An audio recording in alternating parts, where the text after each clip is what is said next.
လေးတွေပြောင်းလဲသွားပြီနောက်လပြင်းညာမမင်းမွေးနေရောက်လာမယ်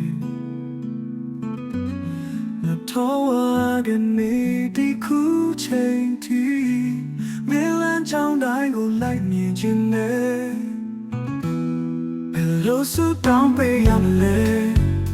ဘယ်လိုစကားတွေနဲ့ကြိုးဆိုရမလဲ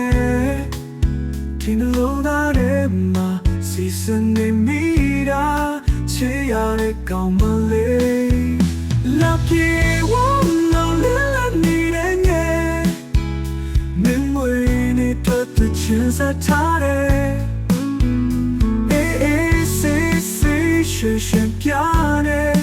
ဝါခီမလေး